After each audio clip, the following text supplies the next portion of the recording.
नमस्कार दोस्तों, आप सभी का स्वागत है आपके अपने YouTube चैनल पे। और फिर से हम स्टार्ट करने जा रहे हैं math special 0 to high level. बिल्कुल पूरा कंप्लीट कोर्स होगा अब की बार, और पूरा कंप्लीट हम मैथ का चैप्टर्स जितने भी हैं वो करेंगे। यहाँ से हम डिस्कस करेंगे आज की क्लास में कि हम क्या पढ़ने वाले हैं, किस तरह से हमने डिवाइड किया है।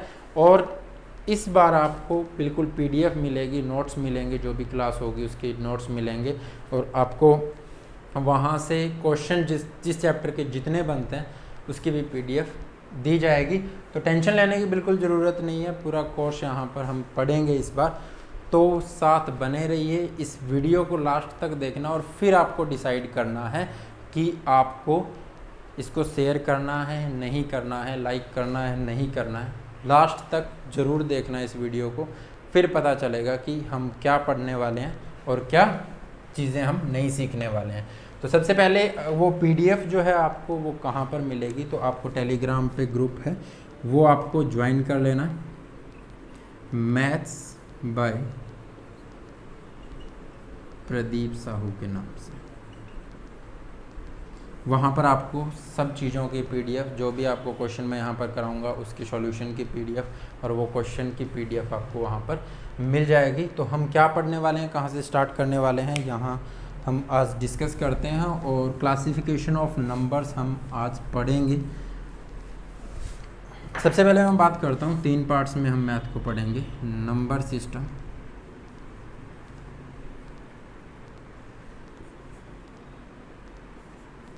अर्थमेटिक और एडवांस। सबसे पहले हम शुरुआत करेंगे नंबर सिस्टम से, उसके बाद में अर्थमेटिक पढ़ेंगे, फिर हम एडवांस पढ़ेंगे। नंबर सिस्टम में हम क्या पढ़ने वाले हैं वो मैं आपको अभी चैप्टर बताऊंगा, ठीक है।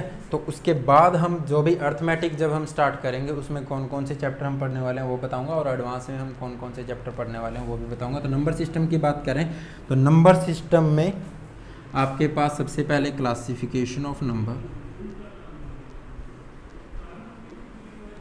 टेंशन लेने की ज़रूरत नहीं है, बिल्कुल भी बाइलैंग्वेज क्लास चलेगी। संख्याओं का वर्गीकरण, यहाँ से हम स्टार्ट करेंगे। पहला चैप्टर आपका ये रहेगा, लेकिन यहाँ से क्वेश्चन नहीं आते एग्ज़ाम में, कॉम्पिटिटिव एग्ज़ाम में यहाँ से क्वेश्चन नहीं आते, लेकिन फिर भी ये हमारे लिए बहुत इंपॉर्टेंट है ये चैप्टर, ये पढ़ना बहुत ज़रूरी है, तभी आगे चीज़ें समझ में आएंगी, ठीक है। उसके बाद में आपका चैप्टर रहेगा फैक्टर्स, गुणनखंड। तीसरा चैप्टर रहेगा यूनिट डिजिट नंबर, इकाई का। फोर्थ रहेगा डिविजिबिलिटी, विभाजकता। फिफ्थ रहेगा रिमाइंडर थ्योरम।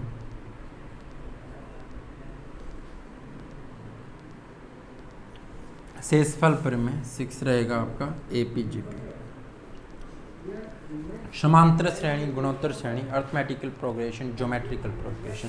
ये 6 चैप्टर हम पढ़ेंगे नंबर सिस्टम में। उसके बाद में सिंप्लीफिकेशन, अलजेब्रा पढ़ने के बाद फिर हम अर्थमेटिक पर जाएंगे, ठीक है। तो ये चीज़ें हम यहाँ पर पढ़ेंगे। आज हम जो स्टार्ट करने जा रहे हैं, टाइम ख़राब नहीं करूँगा मैं आपका, और लास्ट तक इस क्लास को ज़रूर देखना। लास्ट तक देखने के बाद में आप डिसाइड कर पाओगे कि हमें बने रहना है कि नहीं बने रहना, ठीक है। तो हम स्टार्ट करेंगे क्लासिफिकेशन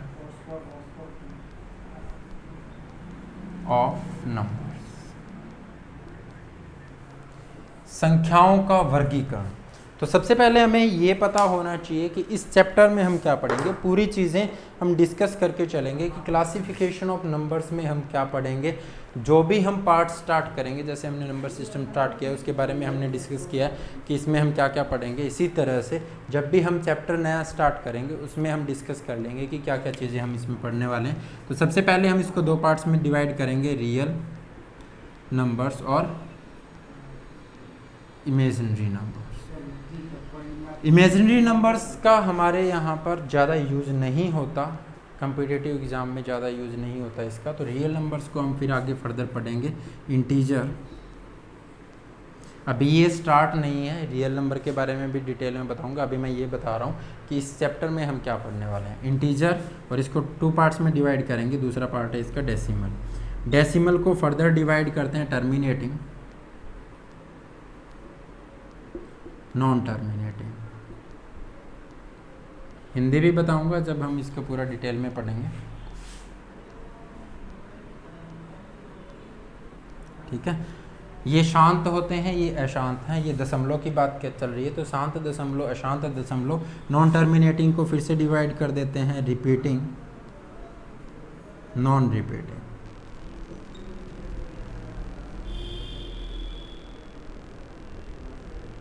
इसी में हम पढ़ेंगे rational, irrational, wall number, natural number. Integer को जब हम डिवाइड करेंगे तो वहाँ से हम देखेंगे कि negative, non negative, positive, negative, zero, even, odd, ये सारी चीज़ें। उसमें से ही हम देखेंगे कि वॉल नंबर कौन से होते हैं, पूर्ण संख्याएं कौन सी होती हैं, नेचुरल नंबर, प्राकृतिक संख्याएं कौन सी होती हैं। नेचुरल नंबर को फिर से हम दो पार्ट्स में डिवाइड कर लेंगे, prime number, composite number. Prime number यानी अभाज्य संख्याएं, कंपोजिट नंबर यानी भाज्य संख्याएं। उसके बाद में हम पढ़ेंगे perfect number, face value of A number, place value of A number, ये सारी चीज़ें। और यहाँ पर जा करके हमारा चैप्टर ख़त्म होगा। तो हम स्टार्ट करते हैं। सबसे पहले क्लासिफिकेशन ऑफ नंबर्स। नंबर्स को कितने पार्ट्स में डिवाइड किया जाता है? नंबर दो पार्ट्स में हम डिवाइड करेंगे इसको, रियल नंबर और इमेजिनरी नंबर।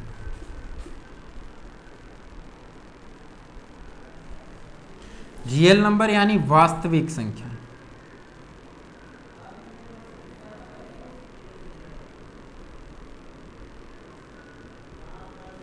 और ये इमेजिनरी नंबर यानी काल्पनिक संख्याएं।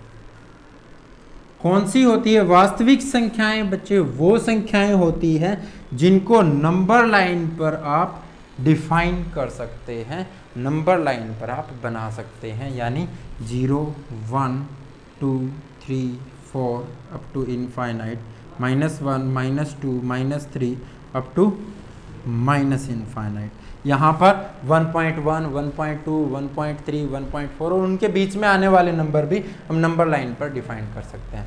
लेकिन इमेजिनरी नंबर कौन से होंगे? तो आप कहोगे square root of a negative number. किसी भी विषम या फिर ऋणात्मक संख्या का अगर आप वर्गमूल करते हो तो वो क्या होता है? इमेजिनरी नंबर होता है। फॉर एग्जाम्पल आप कहोगे -7 और इसका स्क्वायर रूट करना है, तो ये क्या है? इमेजिनरी नंबर है। और लिखोगे कैसे? तो माइनस का कोई भी रूट वैल्यू नहीं आती, माइनस की कोई भी रूट वैल्यू नहीं होती, तो हमने एक स्टैंडर्ड वैल्यू दे दी उसको। -1 का रूट इक्वल होगा आयोटा के, ठीक है। तो आयोटा के इक्वल होता है -1 का रूट। तो आप इसको क्या लिख सकते हो? -7 का रूट इंटू -1 का रूट। तो आप इसको क्या लिखोगे? √7 आयोटा, ठीक है, क्योंकि -1 का रूट क्या है? आयोटा है। तो इमेजिनरी नंबर कैसे डिफाइन किए जाते हैं? आयोटा को साफ लगा करके। इसी तरह -11 का रूट लिखा है, तो आप कहोगे √11 इंटू में -1 रूट, तो √11 आयोटा हो जाएगा, ठीक है। तो ये फ़र्क है जिनको नंबर लाइन पे डिफाइन किया जा सकता है। 1, 1.1, 1.2 कहाँ तक? इनफाइनाइट तक, माइनस इनफाइनाइट तक। वो तो है आपके रियल नंबर, वास्तविक संख्याएं, और जिनकी कोई भी वैल्यू जैसे -1 का रूट आप नहीं निकाल सकते, उनको हम क्या कहेंगे? इमेजिनरी नंबर, काल्पनिक संख्याएं। अब आगे चलते हैं। अब हम पढ़ेंगे रियल नंबर्स के बारे में। इमेजिनरी नंबर हमें यहीं तक पढ़ना था। इसमें एक क्या आता है? आपको कॉम्प्लेक्स नंबर मिलता है, कॉम्प्लेक्स नंबर। ये क्या होती है? सम्मिश्र संख्याएं। सम्मिश्र का मतलब आप वैसे ही समझ रहे होंगे कि दोनों को मिला करके, किसी भी चीज़ को मिला देते हैं, कॉम्प्लेक्स हो जाती है ना चीज़ें, तो दोनों को मिला करके आप कहोगे a+ में आयोटा b लिखा हमने, तो ये क्या हो गया? ये क्या है? ये है रियल नंबर, और ये क्या है? ये है इमेजिनरी, ठीक है। तो रियल और इमेजिनरी को जब मिला करके लिखा जाता है तो वो होता है कॉम्प्लेक्स नंबर, सम्मिश्र संख्याएं, ठीक है। अब हम पढ़ेंगे यहाँ से रियल नंबर को कितने पार्ट्स में डिवाइड किया जाता है। तो रियल नंबर आपको पता है पॉइंट वाली संख्याएं, दशमलव वाली संख्याएं होती हैं, और पूर्ण संख्याएं होती हैं जो 1 2 3 4 है, ये होती हैं। तो इसको हमने दो पार्ट्स में डिवाइड कर लेना है। रियल नंबर को आप कहोगे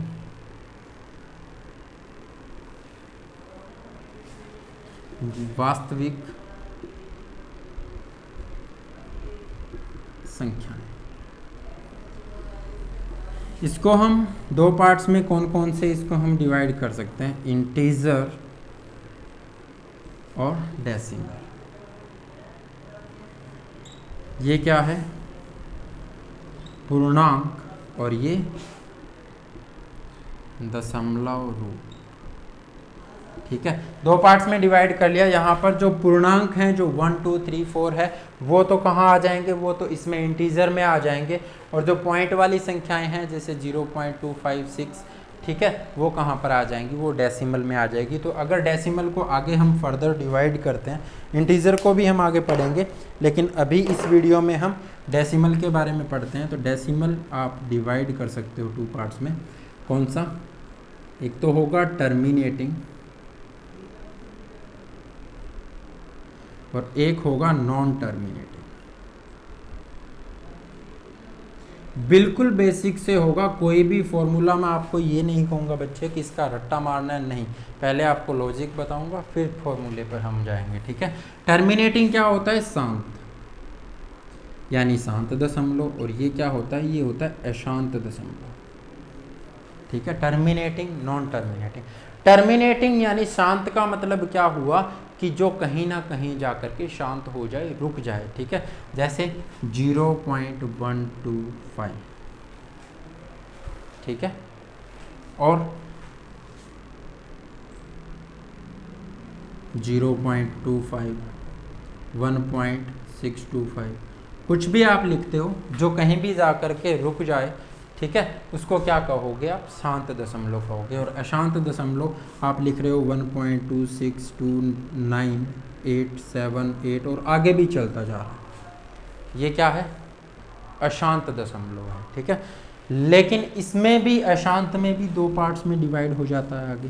किस तरह से, तो आप कहोगे ये तो हो गया जी शांत दशमलव, इसका तो अब आगे कोई काम ही नहीं रहा, इसमें और कोई टाइप नहीं होंगे क्योंकि ये तो आगे जा कर के शांत हो जाएगा। इसमें टाइप कैसे आएंगे, किसी अशांत है तो दो तरह के हो सकते हैं, कौन कौन से, रिपीटिंग और नॉन रिपीटिंग।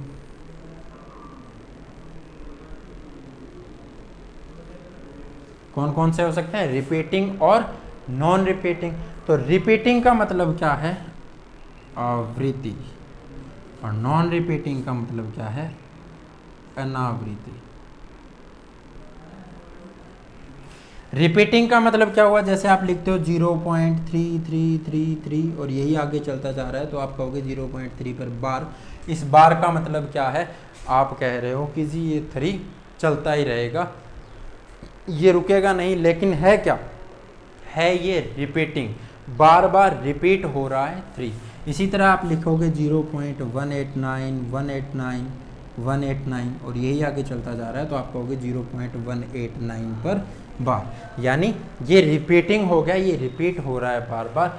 और नॉन रिपीटिंग, तो नॉन रिपीटिंग में आप किसको रख दोगे, 0.128976 कुछ भी, 625 और आगे भी चलता रहे, जो ख़त्म भी ना हो और रिपीट भी ना हो, क्योंकि अशांत तो हम पढ़ ही रहे हैं ना, ख़त्म तो ये भी नहीं हो रहा, रिपीट हो रहा है, ख़त्म नहीं हो रहा। ठीक है, आवृत्ति है इसमें बार बार, लेकिन ये कहीं पर जाकर के समाप्त नहीं होगा। और अनावृत्ति में क्या होगा, नॉन रिपीटिंग में क्या होगा, ये ना तो ख़त्म होगा और ना ही ये रिपीट होगा। ठीक है, तो अब हमें पढ़ना है कि रैशनल और इरेशनल में इसको कैसे डिवाइड कर सकते हैं। इंटीजर को हम उसके बाद पढ़ेंगे। ठीक है, रैशनल और इरेशनल की बात करें तो सबसे पहले आप कहोगे किसी non repeating, non terminating but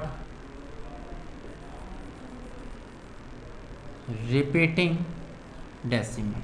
सबसे पहले हम उनके बारे में पढ़ेंगे जो नॉन टर्मिनेटिंग है, यानी अशांत पर आवृत्ति दशमलव के बारे में हम पढ़ रहे हैं। नॉन टर्मिनेटिंग बट रिपीटिंग, तो हमने लिखा था 0.3333 और इसको लिखा था 0.3 पर बार, यानी ये चलता जा रहा है। तो आप कहोगे इसको हम क्या लिख सकते हैं, तो हम सिंप्लीफिकेशन में उसको पढ़ेंगे। किसी जो भी यहाँ पर नंबर दिया हुआ है उसको ऊपर लिखेंगे और जितने पर बार है, यानी एक 3 पर बार है ना, तो उतने ही 9 नीचे लिख देंगे। इसको सिंप्लीफिकेशन में हम डिटेल से पढ़ेंगे, यहाँ पर एक बार समझ लो, ठीक है।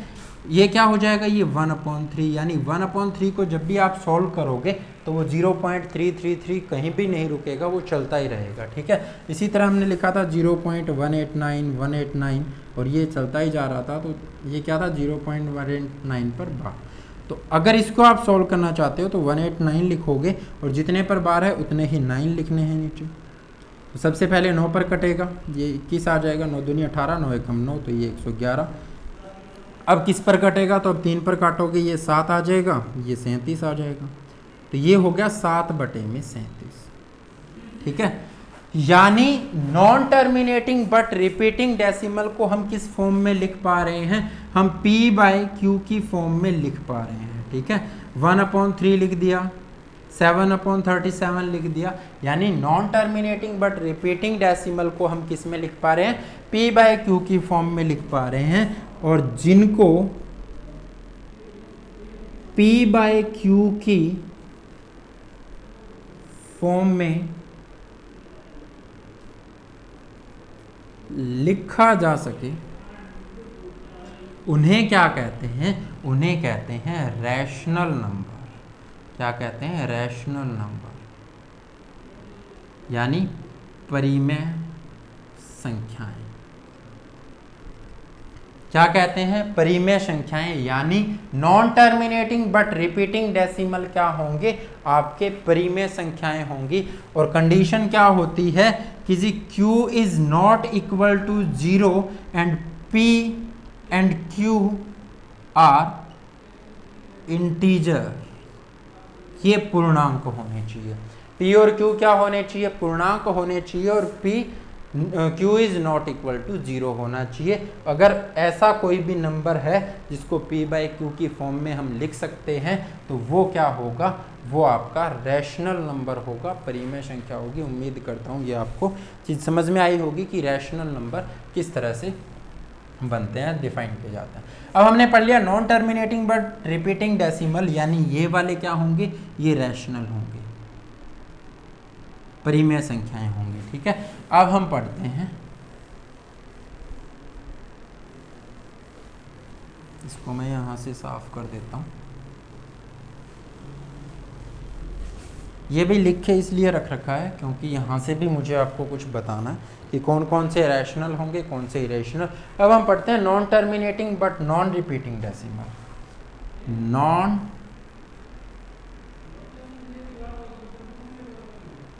Terminating but non repeating decimal.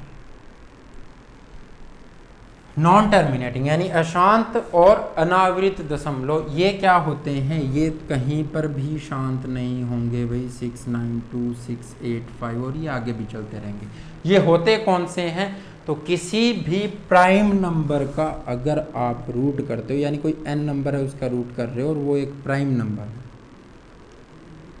तो उसका कंप्लीट रूट तो नहीं हो सकता। जैसे √2 क्या होता है, 1.414 होता है, √3 क्या होता है, 1.732 होता है, लेकिन ये आगे चलते रहते हैं। ये वैल्यू हम अप्रॉक्स मान करके चलते हैं कितनी वैल्यू लेते हैं, लेकिन ये आगे चलते ही रहेंगे, ख़त्म नहीं होंगे। यानी कोई भी ऐसा नंबर जिसका कंप्लीट रूट ना हो कभी भी, वो क्या होंगे, वो होंगे नॉन टर्मिनेटिंग और नॉन रिपीटिंग डेसिमल, ठीक है। तो इसको क्या हम p/q की फॉर्म में डिफाइन कर सकते हैं, p/q की फॉर्म में लिख सकते हैं, तो नहीं लिख सकते। किसको, क्योंकि ये कहीं रुकेंगे ही नहीं, तो हम उसको डिफाइन कैसे करेंगे। तो आप कहोगे कि जी ये वाले जो नंबर होते हैं ये क्या होते हैं, ये इरेशनल नंबर होते हैं। क्या होते हैं, इरेशनल नंबर होते हैं, ये अपरिमेय संख्याएं होती हैं।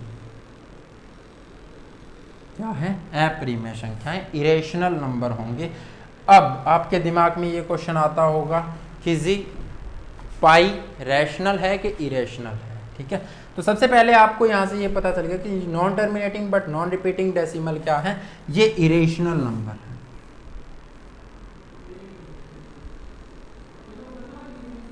ये अपरिमेय संख्याएं हैं। तो आप कहोगे किसी इंटीजर क्या होते हैं 1 2 3 4 -1 -2 0, ये क्या है, तो इनको तो हम p/q की फॉर्म में लिख ही सकते हैं 2/1।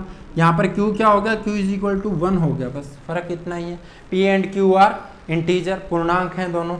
तो आप कहोगे किसी इंटीजर जितने भी होंगे वो, और डेसिमल जो नॉन टर्मिनेटिंग और टर्मिनेटिंग डेसिमल और रिपीटिंग डेसिमल, ठीक है, जो इंटीजर होंगे वो और टर्मिनेटिंग यानी पूर्णांक और शांत दशमलव और रिपीटिंग यानी जो अशांत तो है लेकिन आवर्त है, वो सारे क्या होंगे, वो सारे होंगे रैशनल नंबर यानी परिमेय संख्याएं। और ये क्या होंगे, तो ये होंगे इरेशनल नंबर, अपरिमेय संख्याएं। तो यहाँ से यही बताना था कि कौन कौन से इंटीजर, डेसिमल में कौन कौन से टर्मिनेटिंग और रिपीटिंग, टर्मिनेटिंग और रिपीटिंग डेसिमल प्लस में इंटीजर क्या होंगे, रैशनल नंबर होंगे। नॉन रिपीटिंग डेसिमल क्या होंगे, वो इरेशनल नंबर होंगे। ठीक है, तो अब हम इरेशनल नंबर की बात कर रहे थे। क्वेश्चन था कि जी पाई रैशनल होगा कि इरेशनल होगा। ठीक है,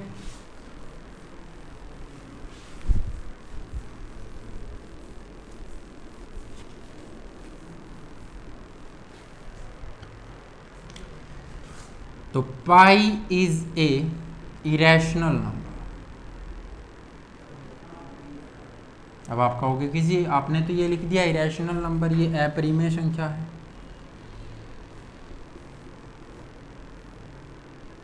हाँ, ये अपरिमेय संख्या है, क्यों, लेकिन आप कहोगे कि जी इसका मान हम 22/7 लेते हैं, ये भी इंटीजर है, ये भी इंटीजर है, क्यों 0 भी नहीं है, तो फिर ये तो 22/7 में लिखा जा रहा है, तो आप रैशनल क्यों नहीं कह रहे, इरेशनल क्यों कह रहे हो। तो pi is not equal to 22/7। ये क्या है, 22/7 अप्रोक्स वैल्यू है, अप्रोक्स वैल्यू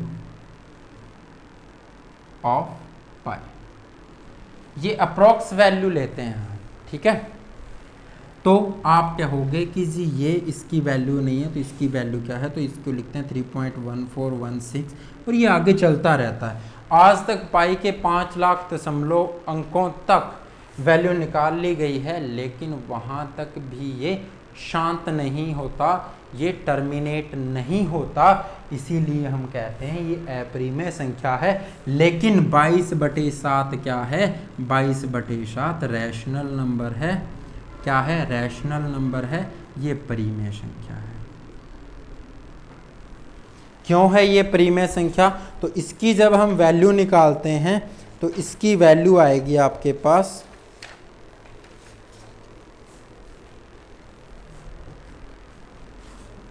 3.142857, 142857, 142857, यानी ये जो 142857 है ये बार बार रिपीट होगा।